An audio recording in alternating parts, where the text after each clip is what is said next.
Wait, I heard this is all alleged. This is a rumor for This sure. whole podcast is alleged. Hey y'all, welcome back Hey. to your favorite unhinged pop culture podcast. This is No But Seriously. My name is Trina. And I'm Callahan. We're so glad to have you back. I don't know why I always say Trina. Like it sounds like I am. Oh my God, do you know that for a long time on Family Feud, the person that introduced Steve Harvey was Joey Fatone? And he'd go, No. I'm Joey Fatone. This is Steve Harvey. Welcome to Family Feud. I feel like I say that like I'm Joey Fatone announcing I'm himself. Trina. No, Yeah, I had no idea. Oh my gosh, that's wild. Well, now we know. The more Now you we know. know. Do. The more you know. Sidebar, we talked a couple of episodes ago about Clint Eastwood's reality show. I had a flashback because I realized I was friends with someone on Facebook that was on a reality show on VH1, and I met him shortly after that when he moved to Nashville, and it didn't occur to me, and I was like, I don't even remember Who what is show he it? was on. Do you remember when Rock of Love came out? Oh my God. Wait.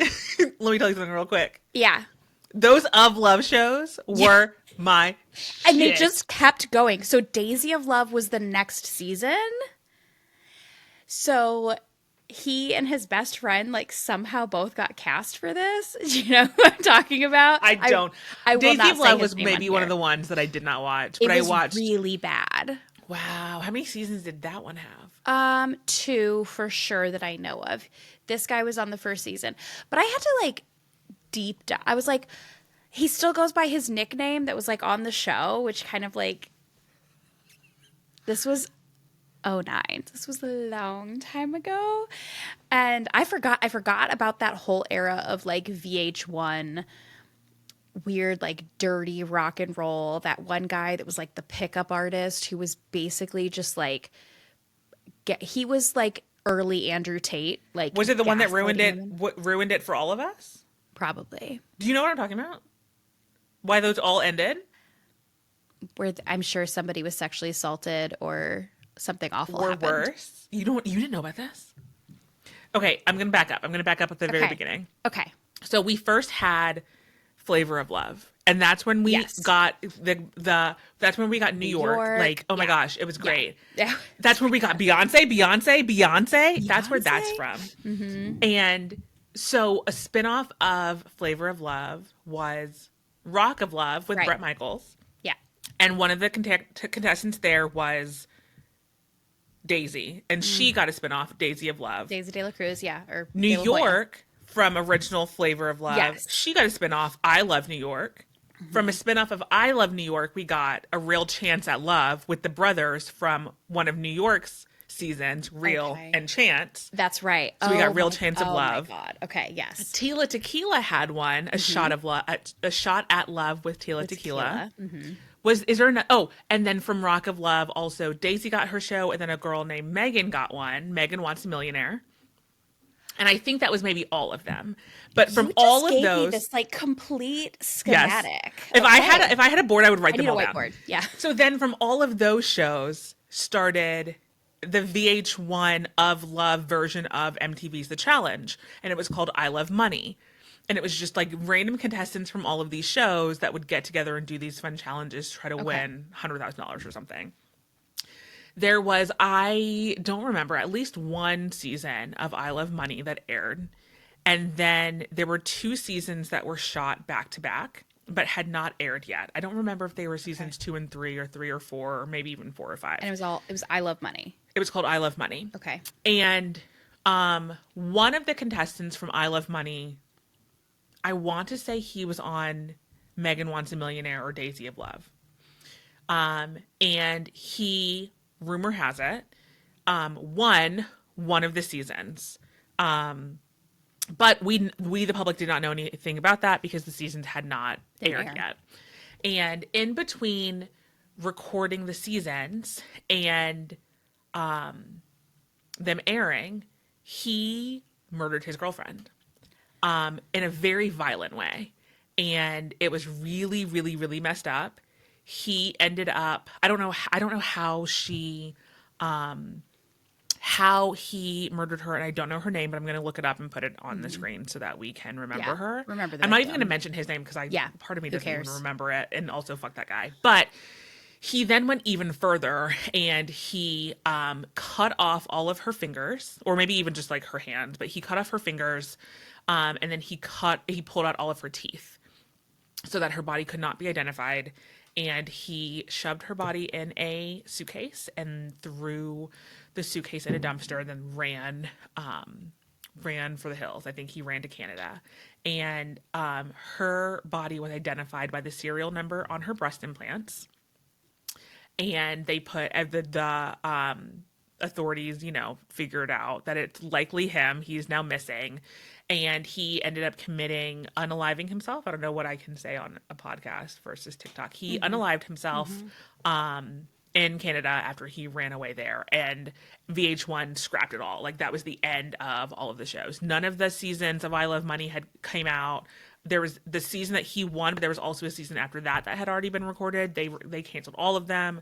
I think that was the end of the Of Love shows.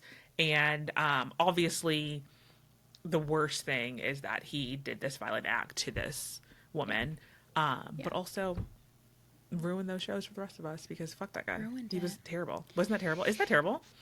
That is terrible. And this all is going to tie in to an overarching theme of this episode, which is like mental health, mental wellness.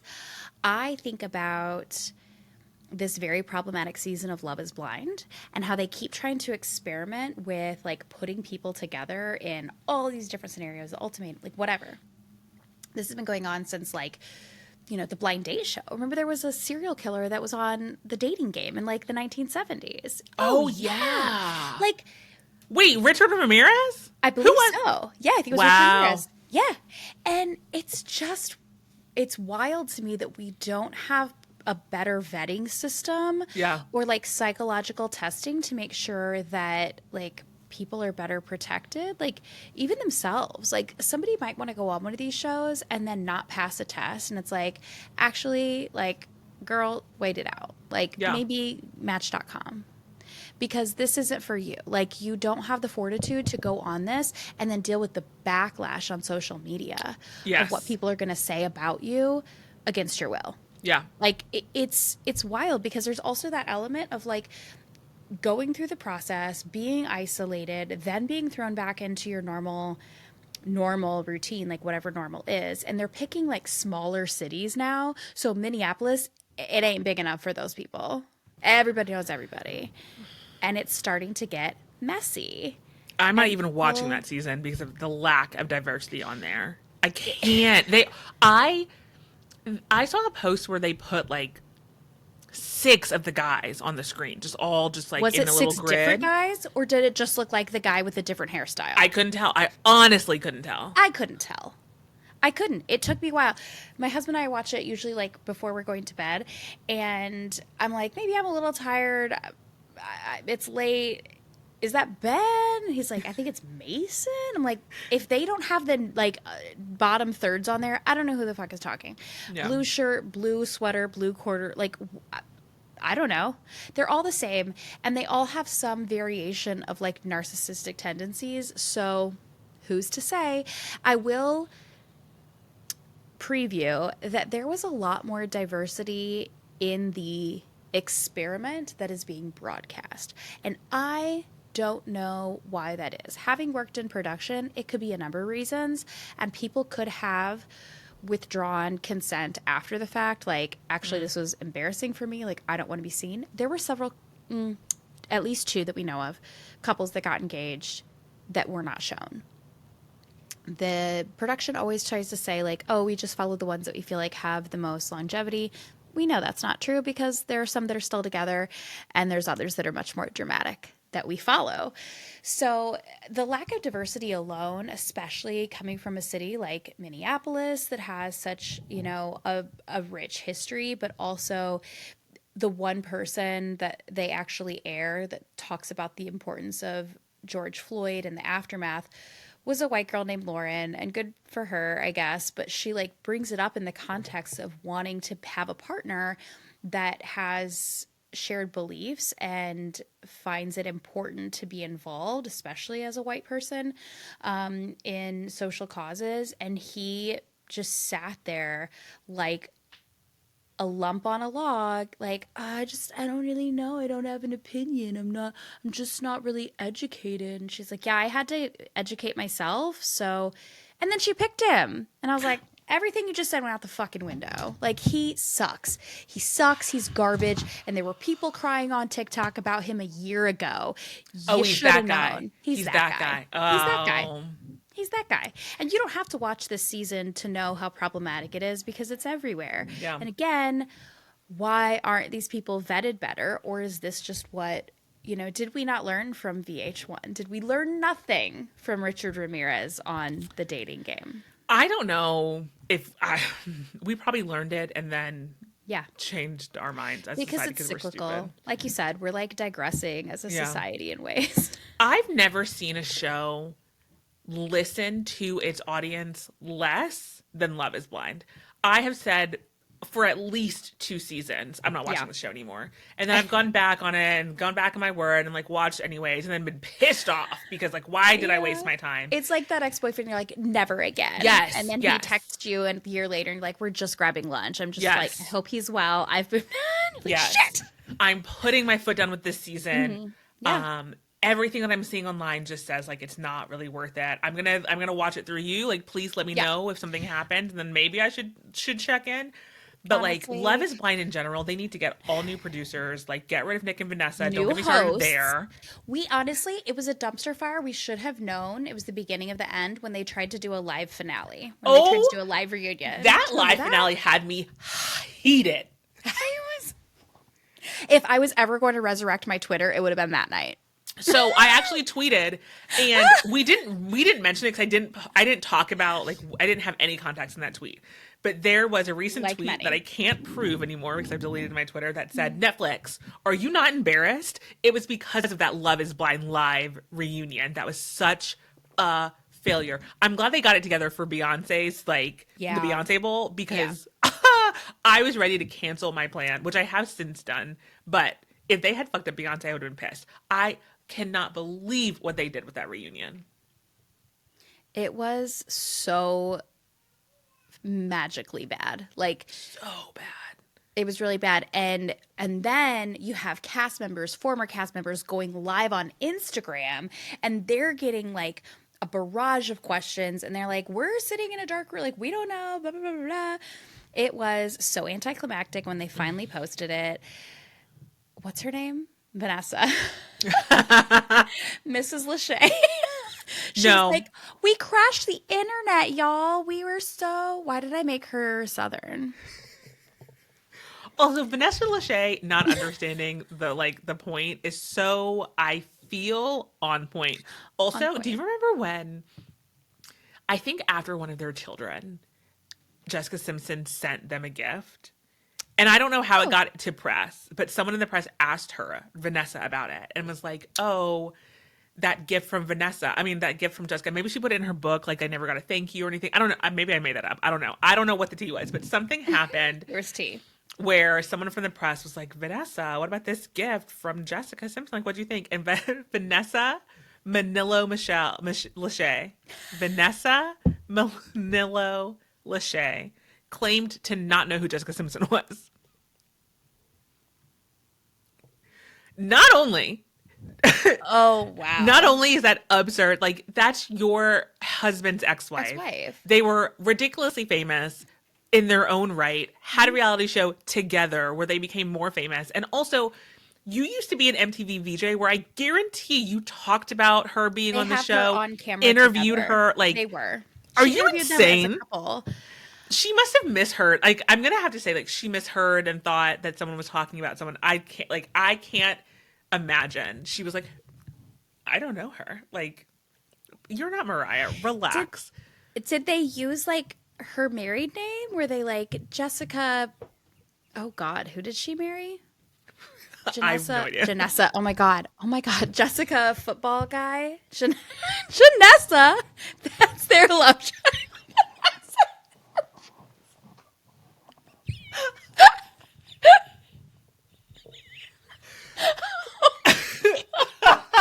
What is wrong with me?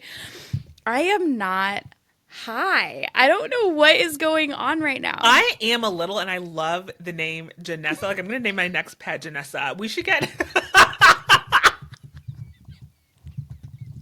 Janessa Lachey. Janessa Michelle Lachey. What the hell was her maiden name? Million? No. Vanessa Manillo. Manillo. Vanessa Manillo. Okay. She's 5'7", so he must be like 5'8". Because they're always... Wait, I heard this is all alleged. This is a rumor for this sure. whole podcast is alleged. I heard that whenever you see Nick and Vanessa standing in front of the contestants on Love is Blind, you always see them from the waist up. And it's because Nick is standing on top of a box. I love it. I love that. I'm going to click. Let's see if it tells his height. 5'9", which means 5'7.5". Yeah! I was about to say the same thing.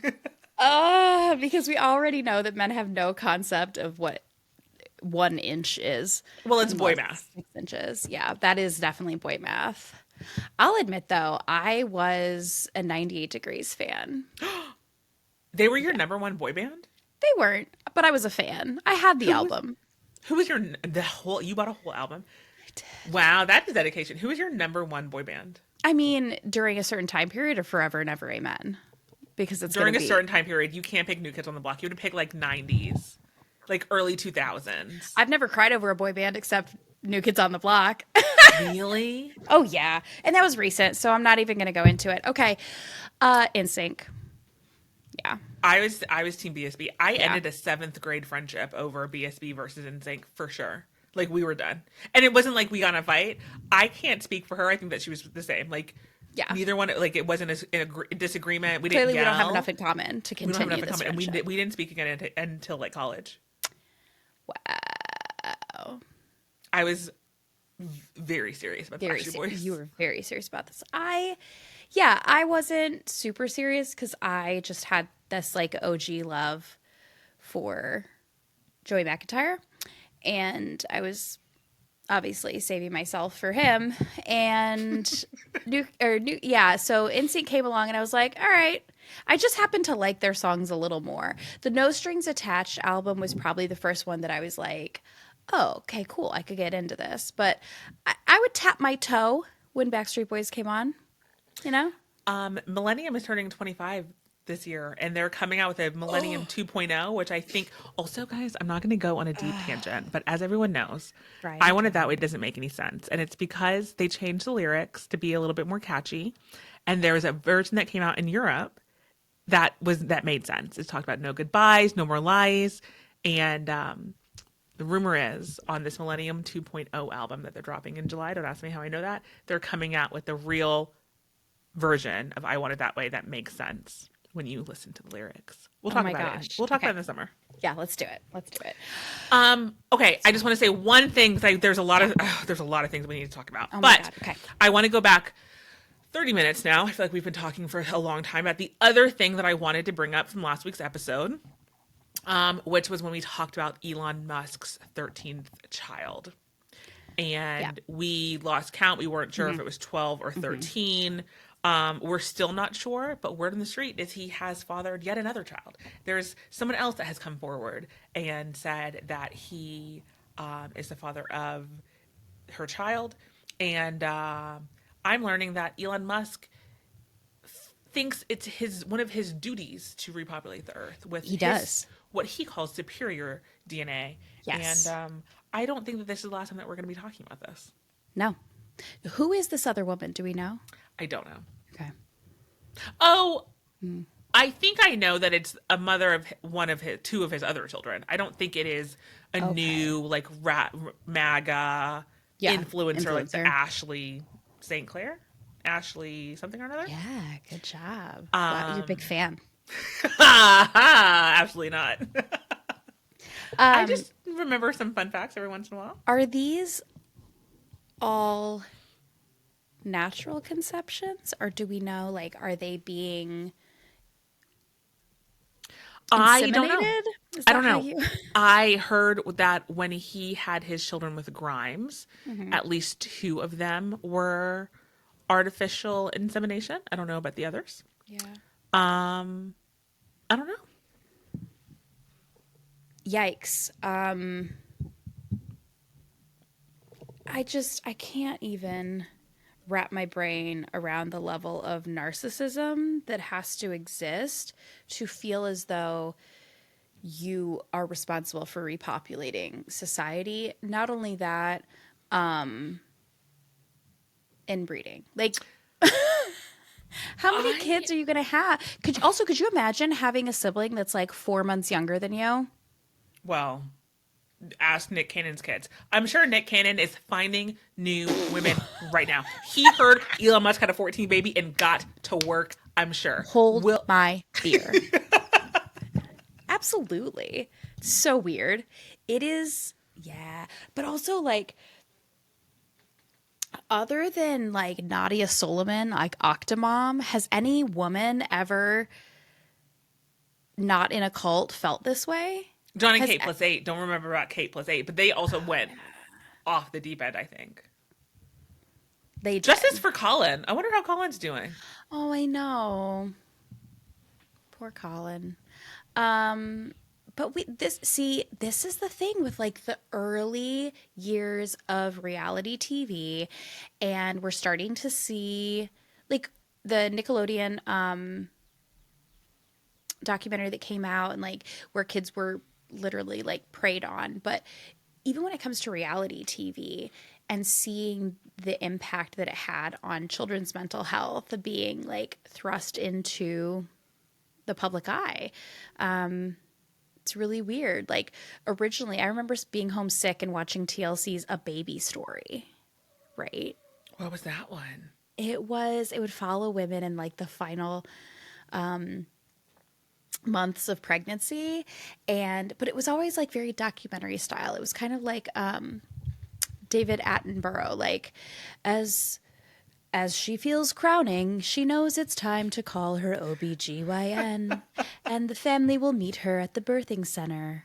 And it's just like very, and they're like, and you see them like sitting in the back seat, like holding the baby carrier because it was in the 90s. Like there was not a lot of like parameters. And now I think it would just be a bunch of like pseudo influencers, like Yeah. showing all the latest shit that they have or like brand deals. So, again, like it fluctuates through time, but we've seen, and then we just recently lost one of the like childhood actresses who grew into like writing and producing. And that was kind of wild. Michelle Trachtenberg, R.I.P. which, Michelle yeah. Trachtenberg. And I still don't fully, I don't think anyone really knows. I know she had a transplant recently, liver transplant, and they had said initially they ruled her death natural causes. But I'm like, I don't know what's natural about a 39-year-old dying. Yeah. Yeah, it's kind of strange. And then Gene Hackman and his wife, who were well into their 80s, 90s, like, but that was anything but natural, right? So Right. we've got some really weird, Yeah. weird things happening. Yeah. R.I.P. to all of them. Yeah, Like, Michelle Trachtenberg was such a big part of our childhood, I feel yeah, like. yeah. I recently did watch Harriet the Spy, which, side note, at the beginning of Harriet the Spy, there's a little clip that shows that it's a Nickelodeon movie, and it another callback to an earlier episode. It said Nick Nick Nick Nick Nick Nick. I thought I would never hear that again. Nick, Nick, Nick, Nick, Nick, Nick. Why did I do that? Nickelodeon. Instead of Nick, Nick, Nick, Nick, Yep. Nick, Nick, Nick. Okay. I rewound it like 3 times and I turned the volume all the way up. I was like, what does this say? I almost Mhm. Snapchatted you. Um, but it's never great to hear of someone passing that is Mm-mm. so young, that is around your same age Yeah. and Yeah. was such a big part of your childhood entertainment. Yeah. And I thought she would, this is, you know, rough, but like Amanda Bynes has publicly had struggles and she's doing better. But there was a time there where I think people would have not been as surprised to hear that maybe something had happened. Yeah. And she'd met her demise. She's doing well and on the mend. She'd left show business. Michelle Trachtenberg continued to work and like was doing some really cool projects. And I loved her on Gossip Girl. Like Yep. she was the villain we all needed. And yeah, so that surprised me. But I had a professor, and I don't know if you had the same professor. And he was a journalism professor, but he always called it Holly Weird. Oh, all those people over in Holly Weird. Yeah. And talking about like entertainment reporting and how to like craft a good hook. And it's like now becoming more and more like I'm just old, I guess. I'm just getting too old where I'm like, it really is Holly Weird, isn't it? That guy See, but was you're not onto old something. because if we're going to talk about how Michelle Trachtenberg was so young, someone who's Fair. we're not going to do that. We're not going to do that. Fair, but I did buy a pair of bootcut jeans yesterday and I felt like I was playing dress up.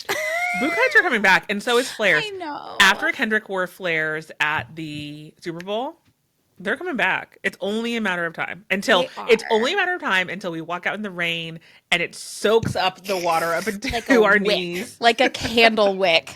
I think it's a fine line between, okay, if something's coming back and you wear it, are you trendy or are you trying too hard? Because before it was back, I wasn't wearing trendy things. So I either look like I'm trying too hard or I'm living in the past because I am not trendy. No, Except shout out to something about you her. I'm can be wearing merch. trendy. Who determines whether or not you are trendy? My frenemies from high school who make fun of me. Fuck that guy. Fuck that guy. We don't talk to him. Fuck that guy. You are Fuck that trendy if guy. you want to be. Also, you Yeah. know what is coming back that I am a little bit appalled about? Cargo pants. We walked through Macy's yesterday and Jason was like, see? Cargo shorts. And I was like, just because you can doesn't mean you should. Okay? Listen. It's taken me 9 years to get rid of all of his cargo pants because even mowing the lawn in them was too much for me. Too much. Too much. They I'm were appalled. sagging. Like he works out, and so they're like. Then they look like crops, and I was like, "No, sir." He's like, "I'll wear a belt with it." I was like, "No, we're not making more of a commitment to this terrible fashion choice. No cargos." If you're Callahan's husband and you're listening, skip past this part. I don't know that he would actually be enthused about this part, Well, not anyways. for him. I refuse. You'll never see me in cargo pants, I don't think. But also at the Super Bowl, Blue Ivy Carter was in a set of cargo pants, and that's when I Yes. knew. Oh, Yeah. the Ivy League is gonna Yeah. get these on immediately. The kids are gonna be into it, but fortunately, They're- we are not children. No, we're not children. We're not trying to be, but I've seen some really cute. And here's the other thing: I never had the body type. I didn't. For cargo Besides- pants, No, not really, because I am short. And so even like any wide leg pant they became just looks Jenkos. very boxy. Yeah. And the low rise I could do before I had a C-section scar that made me look like a magician's assistant that's been sliced in half. I could do a low cut something or other. Yeah, I could rock that a little bit. Sometimes I had like a Playboy bunny tattoo, tan, Oh my God. Wait, I forgot. lasered. I forgot when the girls. I never did it because I never went to the tanning bed. Why would you? But like, Gross. I remember when the girls would put a little sticker on their hip, and it would be a little pale Playboy bunny, or like a sunburst, or Yeah. a star. Yeah. Oh my So gosh, you what could a time.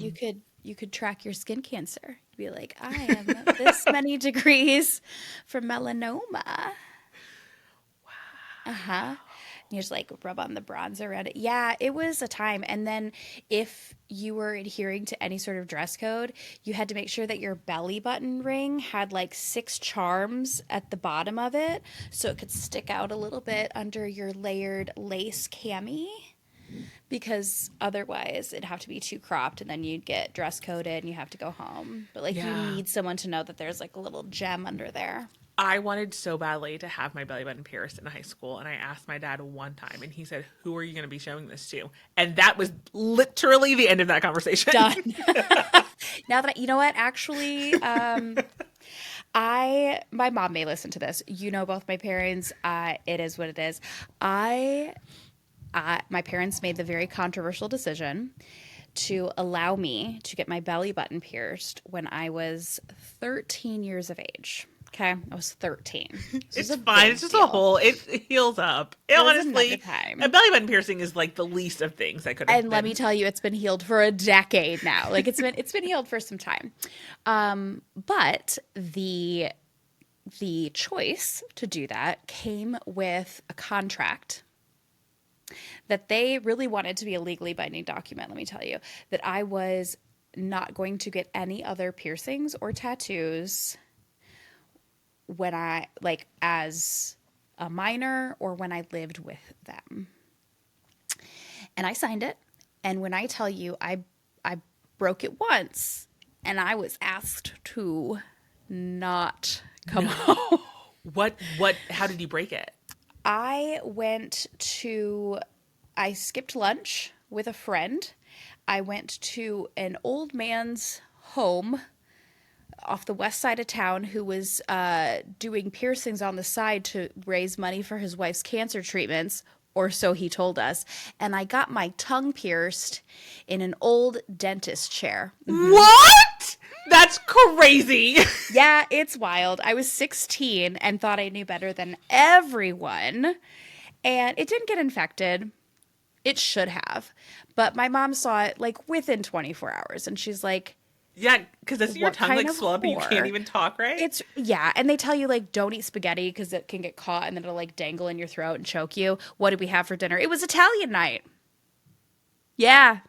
So that wasn't great. And I went and stayed with one of my sisters for a couple nights because I was like, it's just not fair. Like, they don't understand. I'm a teenager. I can make my own decision. Did they make you take it out?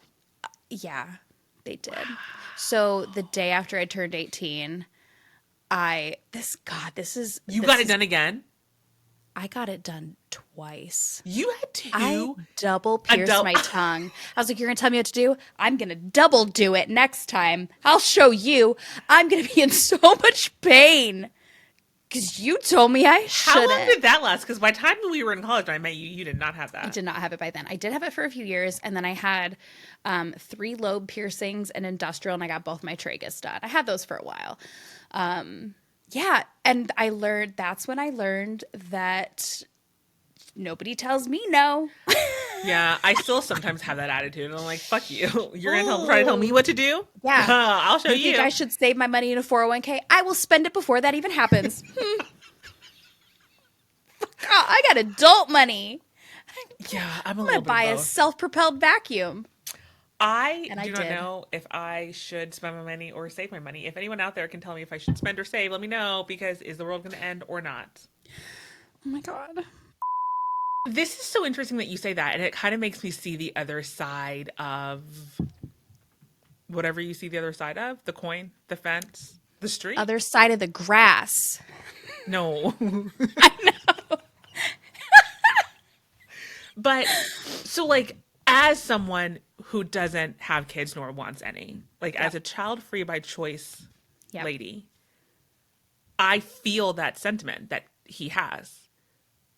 Yeah. But I don't know that I would just like openly like scream it from the rooftops, because like we have conversations all the time and you talk about your kids and we talk about my not kids, but like our conversation doesn't get there. But I see a lot on like Yeah. Reddit or any the social Oh, media yes. about how people are like, ugh, you child-free people just love bragging about not having kids. Like, stop jamming it down our throats. And I was like, I always have wondered, like, what the fuck are you actually talking about? But actually, maybe I've just been assuming that everyone was like me because, like, that what he said to you, like, really gets on my nerves. And, like, cool, like, Yes. But this is the difference for me. You care enough about me and our friendship that you wouldn't say some hateful shit like that for no reason. But yeah, also, if you and I were sitting out somewhere and kids were acting feral, we would both acknowledge it. And I'd be like, oh my God, are you kidding me? yeah, Don't fucking envy her or whatever, like, but I also choose, there are people, yes, that have that opinion. You're like, but what I notice is a lot of people say childless. These childless women or people or couples. And I very intentionally say child free because childless, like just the vernacular there and like using less versus child free by choice. yeah, Of all like by choice, that is okay. That's yeah, empowering. When I say I am like pro choice, I am pro all the choices someone could make about their life, their autonomy, their body, their finances. Like, why'd I say it like that? Finances, finances. financier. And it's like I coming from the place of being like pro freedom and like people having that choice. It feels so judgmental for someone to turn around and then be like, oh God, I could never like be torn away from a night out drinking because someone needs me to fucking tuck him in. It's like, Yeah. I've tucked you in a few times in our early 20s, okay?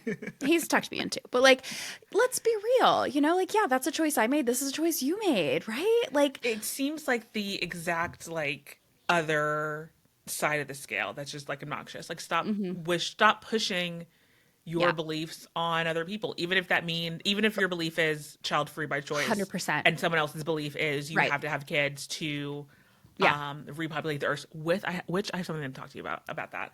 I need to know. But I just feel like just let people do whatever the fuck they want to do. As long as it's not Let. hurting people, like who Right. cares? And like great. It is great to be in your 30s with a good income and no kids. Like you don't have to like you don't have to tell people that because that is a given. Yeah. And I do feel like there are times where things are said to me to get a reaction. And he's lucky I'm grown because at this point, like, I'm the bigger person. I will be the bigger Yeah. person. I'll be like, I'm not choosing that battle. I'm just No. not choosing that battle. No. So That is not your yeah. friend. You're right. It's Frenemy. acquaintance, frenemy, Instagram friend for sure. But friend, I don't think friends would do that. And that's the biggest difference with you. And I need to separate my feelings of like being made to feel subservient and then not sharing with anyone. But it's not just that singular person. I was in a corporate setting where I was the only parent in the entire company. I was the only person with children. And I was a biological parent and I was a foster parent. And so I had certain responsibilities as a foster parent that took me away for court dates or certain, therapies and things. And no one understood. No one had empathy. And it was looked at very much as a negative. So That's wild. I know. 100% unpaid maternity leave. I don't think there was any parental policy for the men in the workplace either. So, yeah. I know that we in the United States don't have any law against or for parental leave, but I have never actually worked at a company that didn't offer it. That's crazy. That's crazy. Also, it's crazy that you were judged. It's not great to be the only anything in the room. I have never heard of a situation that or been in a situation where there's only one parent in the room and not having empathy, I think is wild. And like maybe feeling like I understand a little bit of feeling of people like I have said before, maybe I should make up that I do have kids at the next job because like I want to be able to say like I gotta go to school pickup or Yeah. I gotta go my kid's sick Hard I gotta go stop take at off.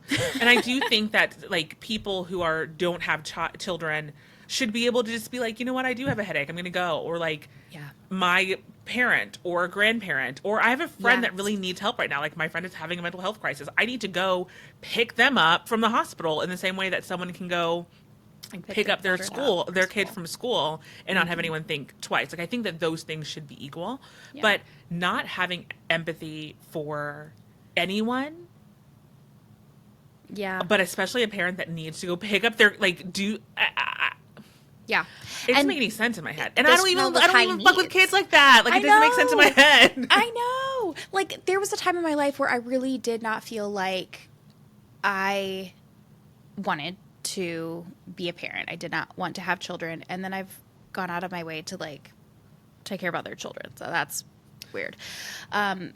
So I just have I understand the other side of that coin, but it is interesting to me. And I do you talked about like someone having a mental health crisis. Like I could very well be that friend of yours because I I feel Same, same. like there's all of those things would be nice.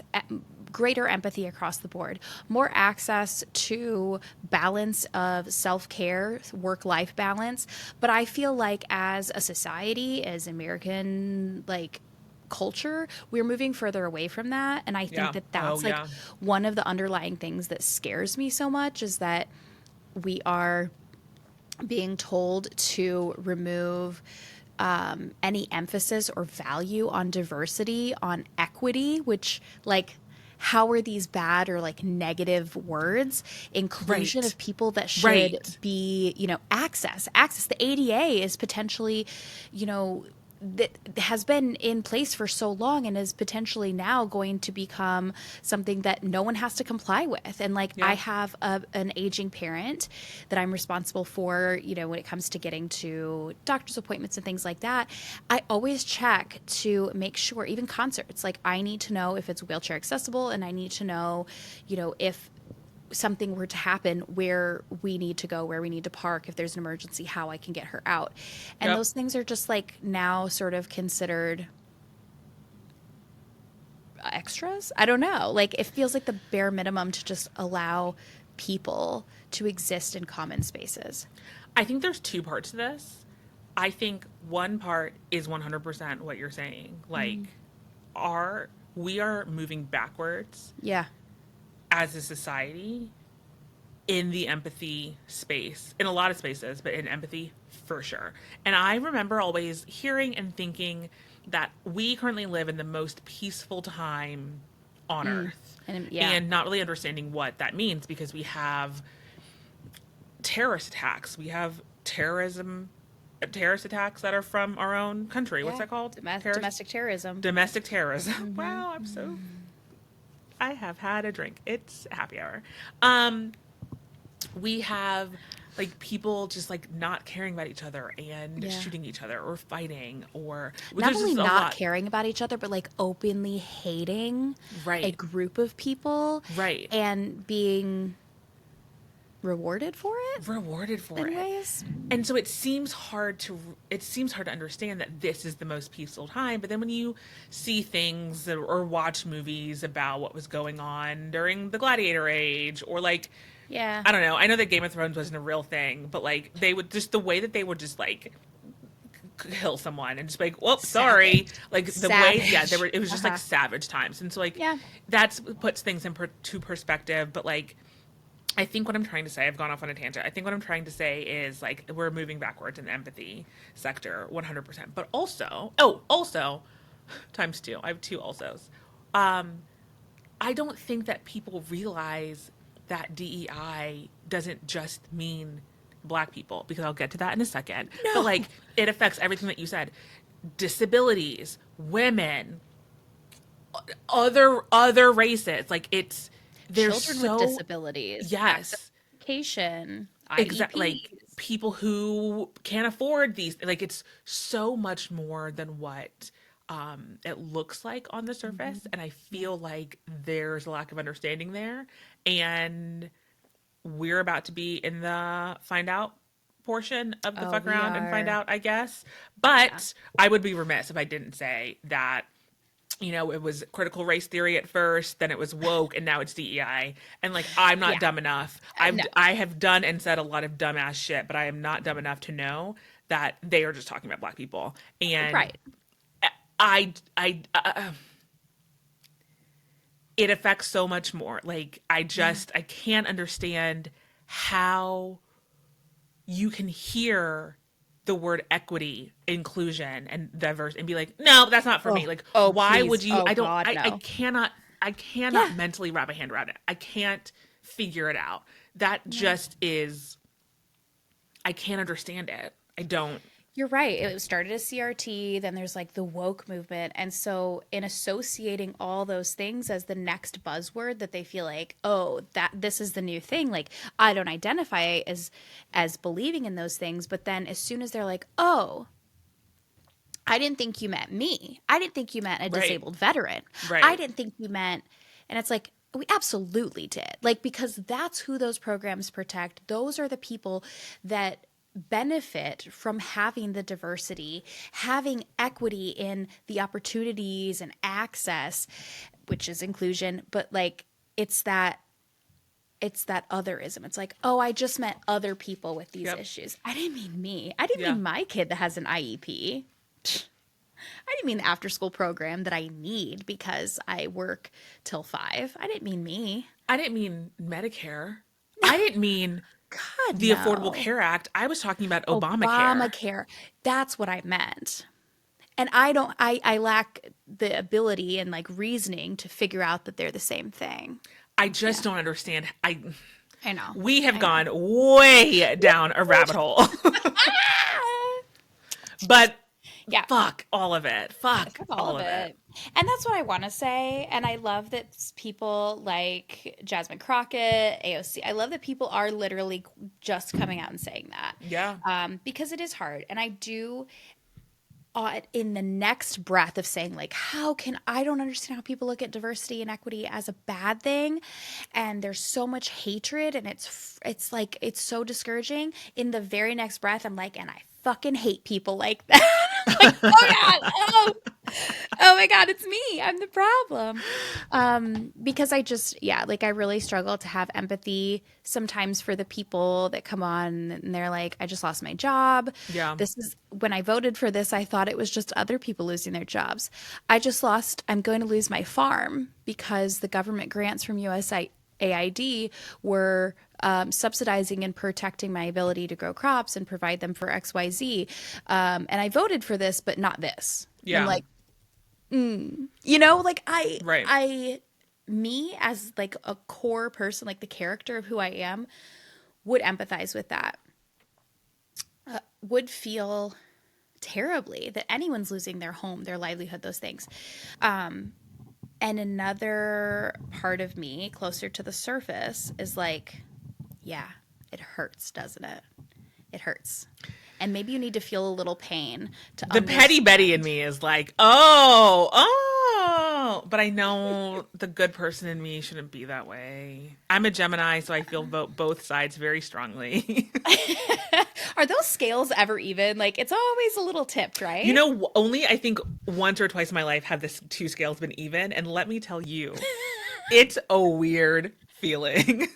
I It's couldn't imagine. very confusing. And then it's a conundrum. Yeah.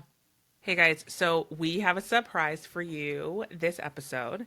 As I'm sure you've been hearing in recent episodes from us, from other people, on the news, there's a lot going on right now, and it can be really hard to navigate that and figure out your feelings and getting through it, getting past it, doing what you need to do to get through it and get past it.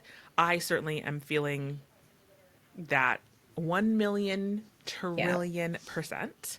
So, our surprise is we have a guest. We have our very first guest this episode.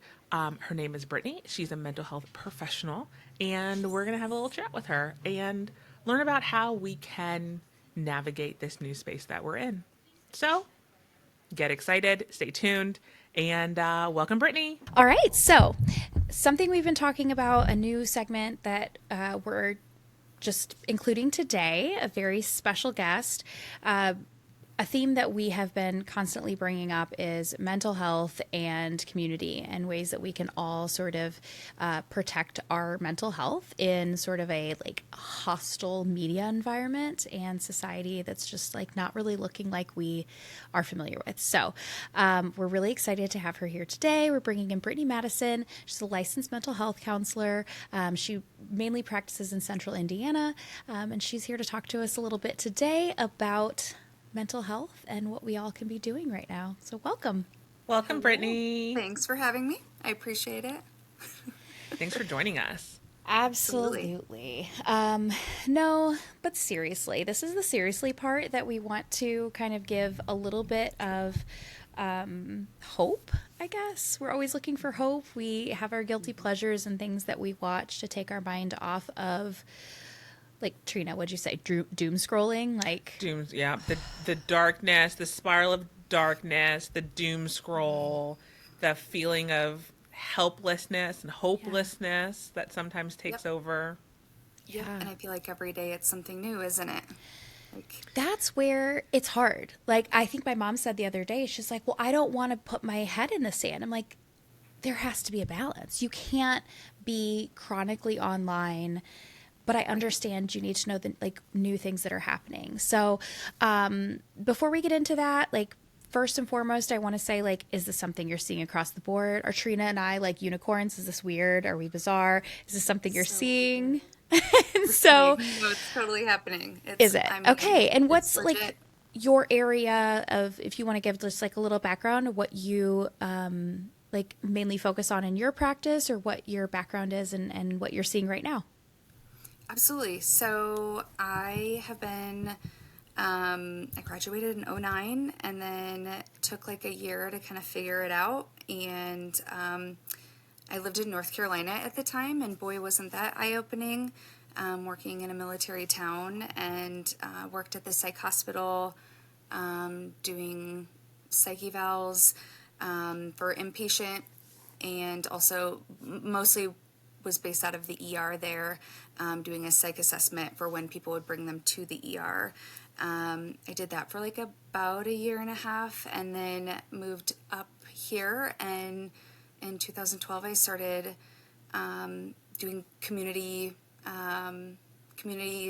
mental health. Essentially, it's CMHC is kind of what we call it, and CMHC is also a beautiful, it's kind of what we say when you kind of have to do that hard work first, like in grad school where you want to make $1 bazillion an hour, right? Like that actually happens. But anyways, we think it does. We really do.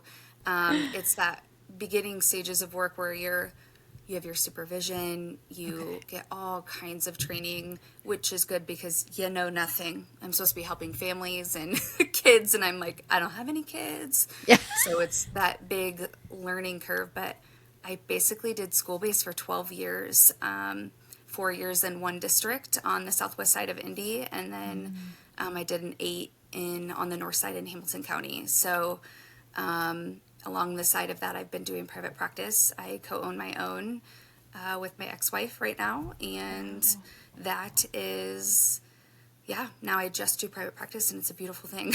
I work primarily, obviously, school-based with kids and families, but I've done a little bit of addictions work, some PRN stuff at a local place here doing IOP groups, which intensive outpatient programs.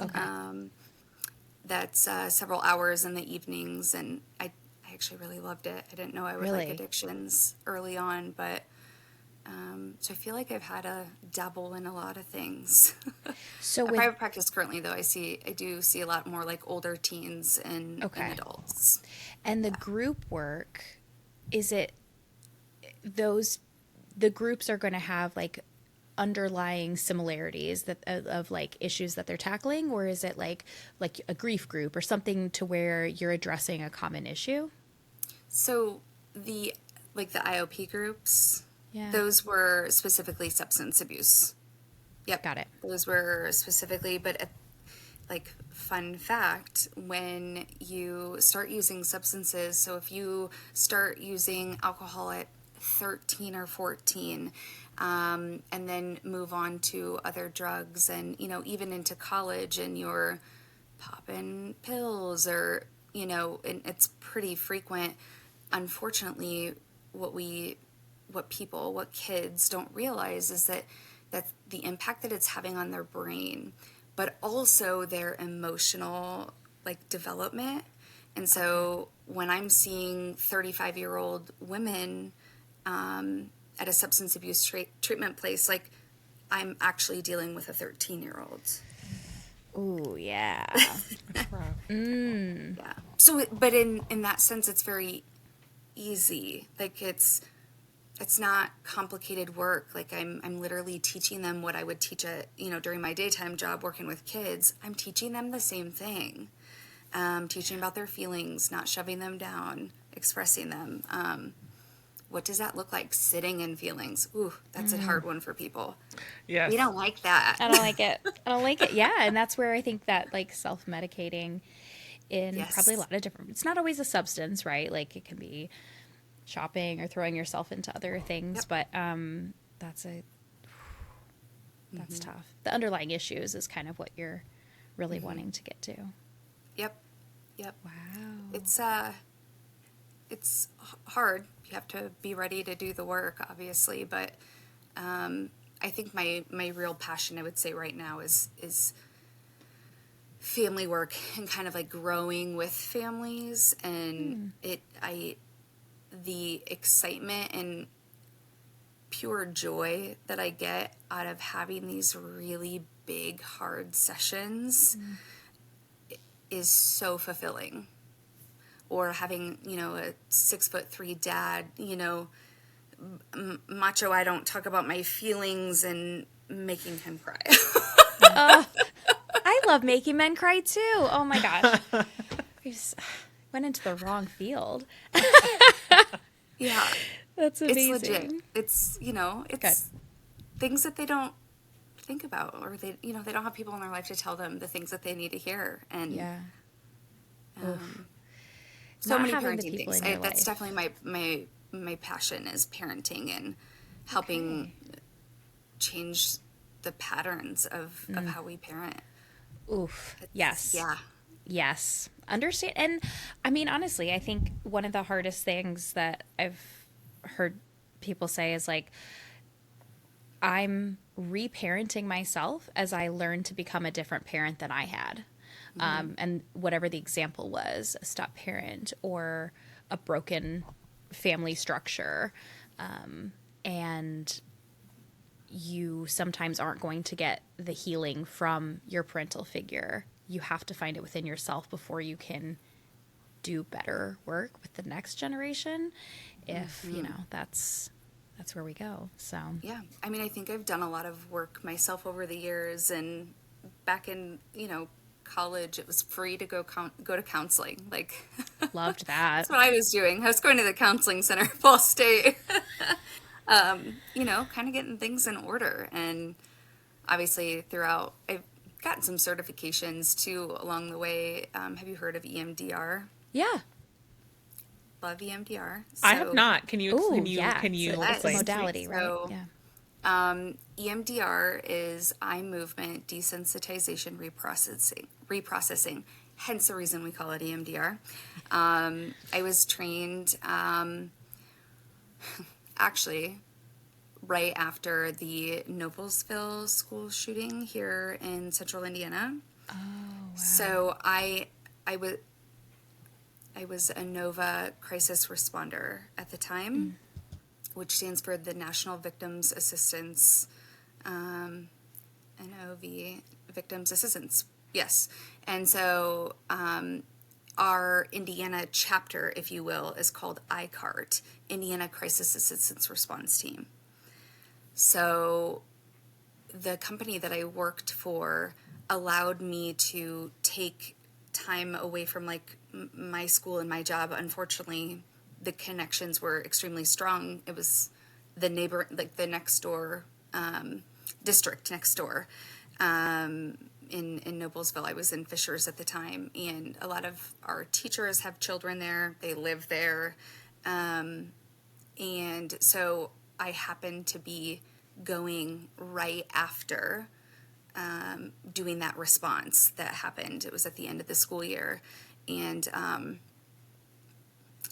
it was eye-opening, to say the least. Just that closeness in terms of the impact on the community is just real. So I got trained that year, and T minus submitting some paperwork and paying for it, I am certified. Yeah. Done all the stuff for it. I just never Always the submitted paperwork. Yeah. Someone's got to get But I paid. do it often. Okay. Okay. Yes.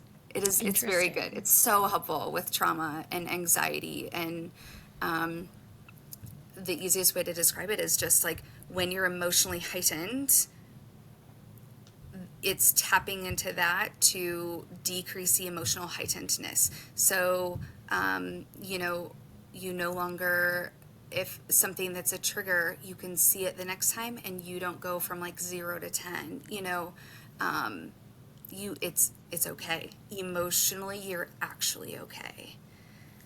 Is that something that people can practice on their own if they can identify something that has been traumatic to them and triggering for them? Can they practice that on their own, or do they always need to seek out a mental professional So for to help? actually do the processing EMDR, yes, you need to go to somebody who's actually trained in it and or certified in it. But something that we do teach is, like, as a coping skill, a resource is slow tapping back and forth. And so, and it's slow. So there's like a butterfly. So if you take your hands, there we go, cross them. Don't mind I hit my thumb with a mallet, putting in new floors. Don't worry about it. It's all good. Put it on your chest, and then as you breathe slowly, taking a deep breath in, you're tapping.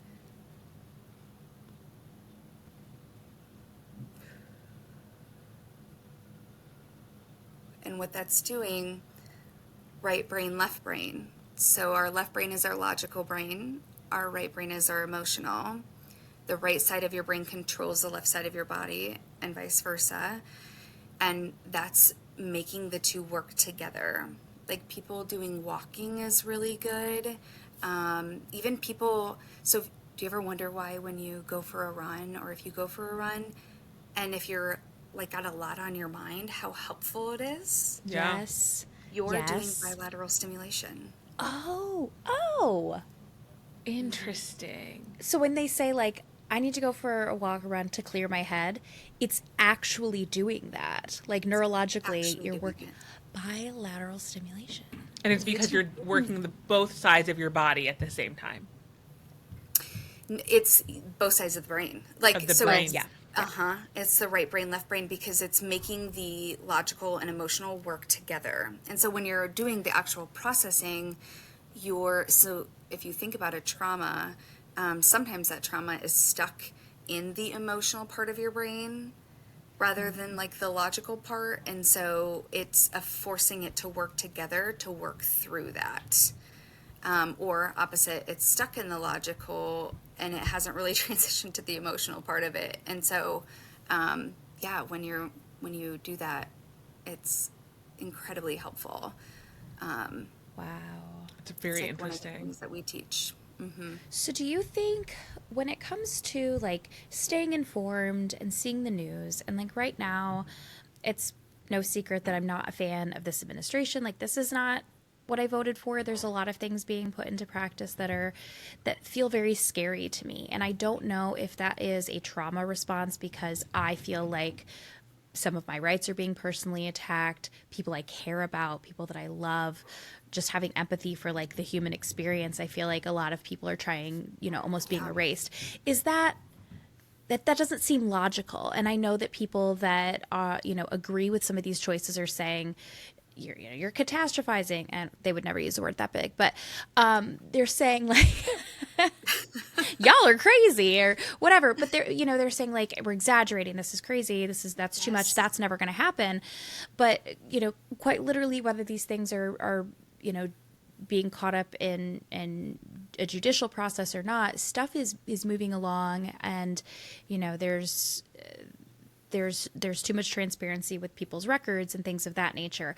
How can people that either don't have access to a mental health professional or just in those moments need to be able to decipher, do we need to decipher if it's like logical or emotional, or like how can we sustain this type of constant barrage of like bad news, so to speak? Whew, that's a heavy one. Sorry. Well, I come from the way I kind of conceptualize things, I joke all the time that it's like, it's different. The way my brain works is different. It is. My ability, I'm a huge deep feeler person. Dr. Becky Kennedy, if you follow her on Instagram, she's amazing. She's all the things. And she explains when she talks about kids as like they're deeply feeling kids. I am that human. I have my own children that are that as well. And so I think it's a double-edged sword, right? Like I'm a therapist. I hear all of the things. And if therapists aren't great at compartmentalizing on some level, they won't last. Right. They can't last. There is too much not greatness in the world. Yeah. And there's so much good too. There's so much heaviness to what it is that we do. And it's, unfortunately, it's not just that surface level, oh, here's this story. It's the digging deep of it, right? Yeah. It's getting down to like all the like not great things. And so I struggle with, yes, the doom scroll, like the scrolling and not being tapped out, like that is real, probably more so now than it ever has been. And I think we talked the other day in terms of like COVID. I feel like COVID did something on many levels. I'm an extroverted human by nature. Being around other people gives me joy, truly. So that's my go-to, and it still is. I did learn how to like slow down in COVID because we had to. So there was that. But I feel like we all were going through something at the same time, and there was uncertainty quite literally everywhere. And so us as therapists, we were going through it the same as everybody else, and we didn't have the magical answer. And for those who are on the more liberal side, if you will, are all in that same boat. And because I'm part of that, I feel it too. I feel it big. And, yes, therapy, beautiful, perfect. I do think that like looking into places that have either sliding scales that can go by income is helpful, especially when your deductible is through the roof. So to pay over $100 each session is not, because that's what the insurance reimburses once you've met your deductible. But ours is 10 grand. And so now, that's not You're out of reasonable pocket. right now for people. That's not doable for most people. So, looking for people who have sliding scales, community mental health organizations often do.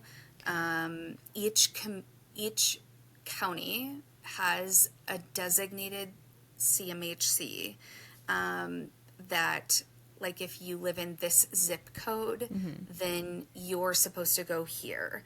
And, if you're over here, that is your place. And so it kind of helps to balance everybody so that they aren't inundated all in one or whatever. But I think that, yes, if you have access, great. Looking for a sliding scale is great.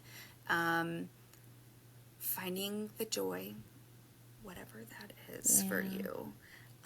I've recently dabbled into woodworking. Ooh. Oh. What kind of things are you making? So right now I'm redoing my floors. Oh, I thought you meant like whittling like a small trinket. Wait You're for doing it. flooring? So yeah, like I can remove my toilet and put it Oh back my on gosh. and it doesn't leak. Wow. Yes. What a useful like way to My find joy. baseboards, yes. Wait, those are the exact two things that I need to get done. Like, Yes, after yes. this, you want to come over to my house because I need to remove my toilet, to put new floors in my bathroom, and I would love to replace my baseboards. But that's not what we're here to talk about. We'll talk about it offline. But hey, That's cool. That's your joy. Truly though, I have immersed myself in that lately, and so that's been gardening. God, I'm old. That's old, guys? Come on. Trina has That's some it's, beautiful it's plants old. too. And I just need to like own it. Gardening and I is really cool. struggle. So the Gemini in me feels I am a gardener as well. And I don't think that that's an old person thing. I think that's just a people thing. But the other side of that, the spiraler in me is like, well, we need to start gardening because, if the apocalypse comes, we're going to need to figure out how to grow our own food. And so, like, how do we stop that spiral? What's the balance? Because I went from 0 to 100 very quickly, and that is how it works in my brain a lot. Where's the balance then? Like, what's the balance between that? Grow some of your own food. There's nothing wrong with that. Just don't I hoard haven't it. grown food as much as like years ago I did. I had a garden, like that type of garden, but mine's just flowers. Oh, And they're so, I like know names of flowers now. Who am I? Yeah. Because that is normally not me. And so I'm all about my flowers. And I'm like, oh, look at this new one that I got. And it's But there's beauty in that. passion flower. Look up passion flower. It's amazing. And it kind of looks like an alien. Ooh. Oh. Yeah. Oh, it's so beautiful. Whoa. Wow. It looks like an alien dancing on a stage. Yeah. Legit. I know. It's very three-dimensional. How We're gonna put cool. we're gonna put a picture on the screen Yeah, for we're anyone gonna have watching to. on YouTube or on Spotify because this looks wild. You grow this in your garden. Mm-hmm. Wow. I did. Very cool. Yes. It's so exciting. You said a word that made me think of a shift that I could be making. And so you said you immerse yourself in it. And something that I've been saying a lot that I feel like has started to have a negative connotation to me is I hyperfixate on something. And that almost makes it feel like it is like a compulsive, like, which I'm sure there are things that could be classified as like a hyperfixation, but there's also something like a little bit more beautiful. Like I am in a book club right now, so I'm reading a book and I have found myself like immersed in some of the chapters. And I think that sounds a little bit more like I'm giving myself permission to get lost in something that I find joy in instead of like, oh, I'm just I'm obsessive over something. Mm-hmm. And I like that. Even like changing the terms can give yourself a bit more grace and put a positive spin on something that maybe you were seeing negatively. As negative.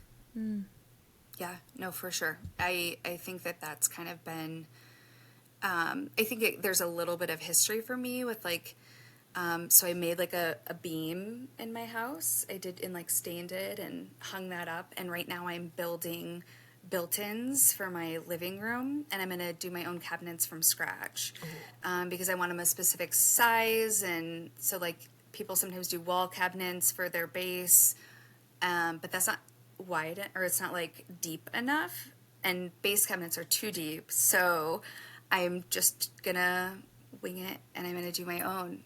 And I've never felt more seen than in this moment. You're particular in the same way that I'm particular, and I'm obsessed. The way that I would overthink the depth of my cabinetry and then be like, fuck it, let me just make my own. Yep. Is like, I feel like I found That's cool. I'm so excited. I really do want to talk about this more because I want to follow along on this journey of yours because it sounds very interesting. Yeah, it's an exact thing. So therapy is not exact, right? Like mental health, there's no like exact formula for anything on any level for anyone. And so I think that this is that avenue for me that, like, when you're doing a baseboard and you're cutting it, that 45 degree needs to be exactly 45 degrees. And if it's not, you know, to then match up, there's such perfectionism in it. And I'm not an overly perfectionistic person at all. I've probably lost a lot of that over the years, but so, like, there's that is feeding a part of me that doesn't get met at all, because no two sessions are the same. Nothing on that realm is even at school based. Like, the amount of crisis assessments I might do in a week varies. Calling DCS varies. Like, everything is so variable. Versus this is like, nope, this is exact. And once upon a time, I originally went to grad school or to college to be an architect. So it's kind of circling. That is so full circle. And it's like control the controllable. And I think I struggle with, I actually talked to my therapist about this too. And one of the things I struggle with, and it like transfers into my self-worth, is like, I just really struggle with laundry. It takes me a solid 5 to 7 business days to complete like one load. And it's hard. And then that all of a sudden I feel like I am really failing at this. I'm failing at parenting. I'm failing at just being an adult because I don't put the laundry away in a certain way. But then I explained to her how I had this like entire theme, like immaculately planned for my daughter's first birthday. And like, it was a feminist theme, surprise. And she said, I bet if you could turn laundry into a spreadsheet, it would be done in a day. And I was like, you're damn right it would. And it's because my brain just works differently. And I thrive on creating systems and like processes for things that are visual and accountable. And I love that. And controlling those things feels really nice to me because there's all these other things in my life that I can't control. And when I am not in control, I feel like I have failed. And that's where I go from 0 to 10. And it's like, whoa. How are socks being in the dryer when you grab them instead of a drawer equivalent of you just being a garbage person? But I go there. My brain goes there. And it's really wild. I think that taps into like the idea of not everything. I think my therapist might have told me this once, or told me a story about like, we get so fixated on things sometimes in the process, but that process has to be the same, and it has to even if it's worked before, which is fine and that's great, to have it be the same. And so closet and laundry, it's something else. But he was talking about dishes. I actually enjoy dishes. I like a clean sink. I like all, whatever. Laundry is the devil. I will support you 1000% in that. But he's like, if a person, I think he was talking about a prior client of his, like so depressed, just to load the dishwasher, and who says you can't? Well, I can't do that. Well, why not? Because I have to rinse it off. Who says you have to rinse it off? Run it twice. Yeah, we make the rules. Why do we have to only? Who said that? Who says? Yeah.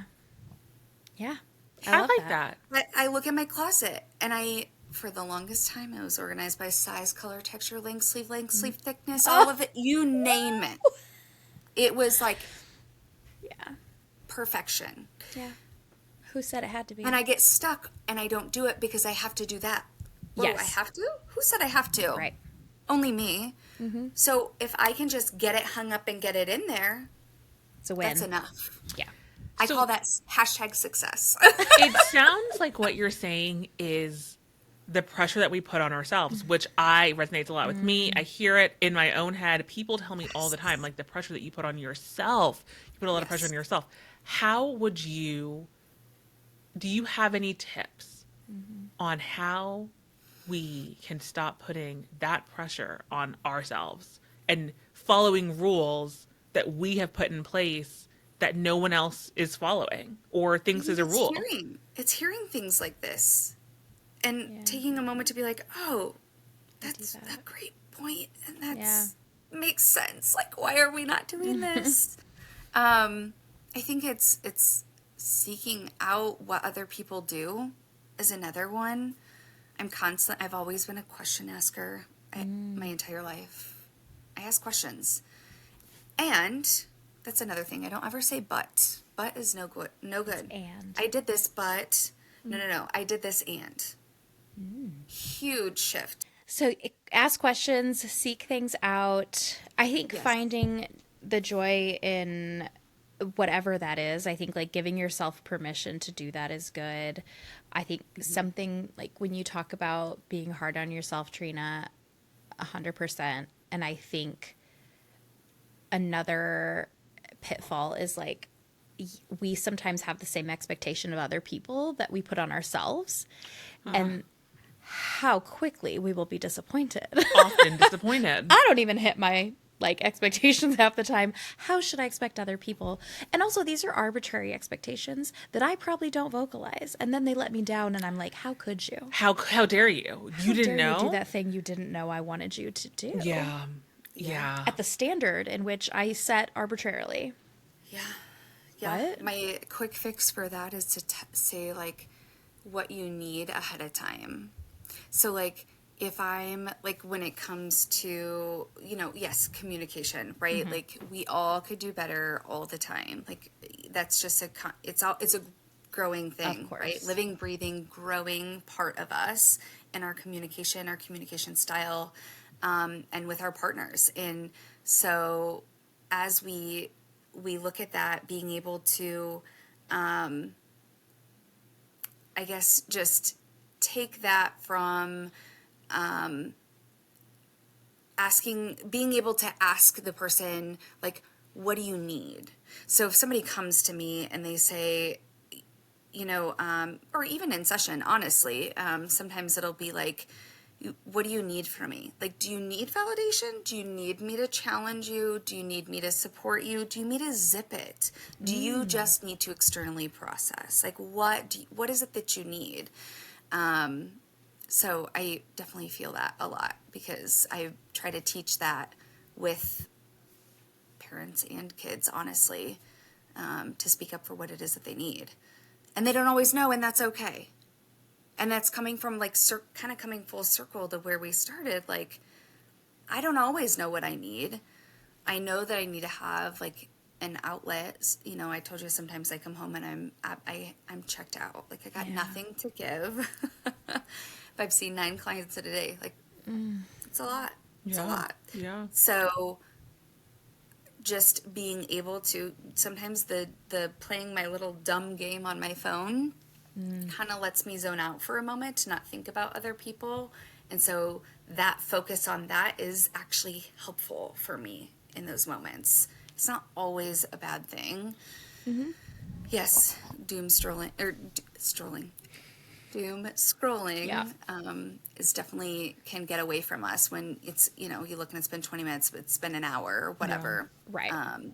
Anything hard is like the notifications too. You log on or you like swipe up to see something and quite literally instantly I have forgotten what it was that I was just about to do because I already got sidetracked. Yeah. Guilty. I think that TikTok in general, I don't know what it is, but there are times when I will be scrolling TikTok and I'm like, nope, we're done with this. I'll close out that app, but then feel very quickly, especially before bed, like, okay, let me check Instagram really quickly just in case. Let me check Reddit just in case. And then before I even know it, I'm back on TikTok and I'm like, wait a minute, I just closed this. Like, how did I don't even know how I got back here. But what I'm hearing is it is okay to lean in, to turn that off, and to lean in to our hobby, whether that be woodworking 100%. or home decor or gardening or knitting, or I could sit here all day and list a bunch of things. Leaning into your hobbies, leaning into something mindless like a game. Even if you're still on your phone, it can be, let's bring back Candy Crush, or Kim Kardashian Hollywood, maybe. Oh, that was mine. Yeah. I think that there is definitely a level of that can be helpful, and 100%. Yes, lean into all the things that, again, you find joy in, or trying something new. There is absolutely nothing wrong with trying something new, and find that friend that is supportive on that level and like goes with the flow. Yep. That's me. I'm the, yeah, sure, let's do really it. are. It's fine. Yeah. We'll perpetually figure it out. It's encouraging. fine. So trying something completely new is definitely fun too, and it builds the self-esteem. So kind of honestly, like Yeah. the woodworking, the baseboards, the thing, that's all quite literally when somebody like, well, how do I raise my self-esteem? And I'm like, do things you didn't think you could. Literally do the things you didn't think you could, and do things for others. Go volunteer at a animal shelter. Yeah. Who doesn't walk away feeling good? I mean, That's you might want to 100% take them all true. home. Yeah. I'm not saying that, but you're going to walk away going, I did something good. Yeah. And again, full circle with EMDR. EMDR breaks down that negative core belief of, if that just sometimes naturally happens. It doesn't even have to come from anything overly traumatic of, I'm not good enough, or I'm, a bad person. And so when you start to shift that to do things that make you feel good, it quiets all of that down. I like that. I love that. Yeah. I think in ways like this podcast has become that for us too, like something see that we were told for years, like, you guys should do that. And it's a passion project, but it's also something that like has brought me joy. It's brought me community and hearing from Yes. others and people that we don't know where something resonates. So I think that those are such great tactics, awesome like thought starters, and I think people are really going to hopefully take a lot of this to heart. If they have more questions, where can they find you, or where can they, potentially ask a couple of follow-ups and detailed questions? Yeah. I am on psychologytoday.com. That is new. So you can find me there. And that has all of like the link to the phone number and email and how to get a hold of us. So We'll there's put that link in our description. Yeah. As well. perfect. Let's say there's a couple of us at our office. So Okay. yeah. Amazing. Thank you guys so much for having me. Thank you for joining us. This has been Yeah. so insightful. Yeah. I'm in Pennsylvania, so the weather is still a little too cold, but I got new garden beds. No one asked me this for this information, but I got new garden beds last Right. summer, and I'm so excited to get back out there Yeah. and start doing that again and like have my can hands in you the see dirt. I think this? it's so helpful. Gardening is my therapy. Oh, I It's love pepper. that. That's fine. so cute. It's fine. I love that. Thank you So, you for I love it. Enjoy it. Thank you for reinvigorating my excitement Yeah. there. Thank you for all of this insight, all of these tips and tricks, and helping us and everyone that's listening be Absolutely. pointed in the right direction on where to go when we need a little bit more help and a little bit more joy. Go get some steps in. Yes. Yes. I'm going to work both sides of my brain. I appreciate it. We appreciate you.